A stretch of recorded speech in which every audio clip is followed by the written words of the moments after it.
সাল্লাম বললেন, আব্দুল্লাহ ইবনে মাসউদ হাদিসটি বলে আমার কথা শেষ করে, আব্দুল্লাহ ইবনে মাসউদ রাদিয়াল্লাহু তাআলা আনহু قال قال رسول الله صلى الله عليه وسلم ويكونون ما لا يفعلون। তোমাদের মধ্যে এমন একটা সময় আসবে, কোরআন শোনার লোক থাকবে, কোরআন জানার লোক থাকবে, কোরআনের আলোচনা করে সে হয়তো ইবনে মাসউদ রাদিয়াল্লাহু তাআলা আনহু قال قال رسول الله صلى الله عليه وسلم সমাজ এবং রাষ্ট্র পরিচালনার লোক পাওয়া যাবে না। ويفعلون ما لا يؤمرون, আবার কিছু কাজ করলেও কোরআনের পূর্ণাঙ্গ রূপ বাস্তবায়ন হবে না।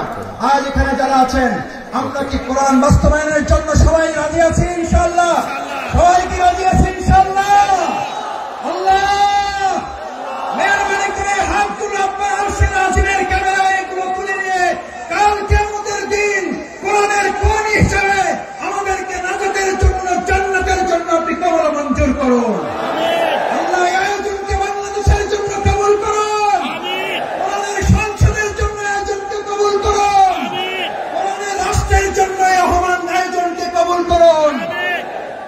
সম্মানিত ভাই এবং বন্ধুগণ, আসুন আমরা আমাদের প্রধান মুফাসসির কোরআন হযরত মাওলানা ডক্টর মিজানুর রহমান আজারী হাফিজাহুল্লাহ কিছুক্ষণের মধ্যে আপনাদের সামনে কথা বলবেন। আমরা দোয়া করি অন্যান্য উলামায়ে কেরামগণ আরো কথা বলবেন। আল্লাহ সুবহানাহু ওয়া তাআলা আমাদের এই প্রিয় মাতৃভূমিকে সব ধরনের বিশৃঙ্খলা, ষড়যন্ত্র থেকে হেফাজত করেন। সকলে বলুন আমিন। আসসালামু আলাইকুম ওয়া রাহমাতুল্লাহি ওয়া বারাকাতুহু। অনেক ধন্যবাদ।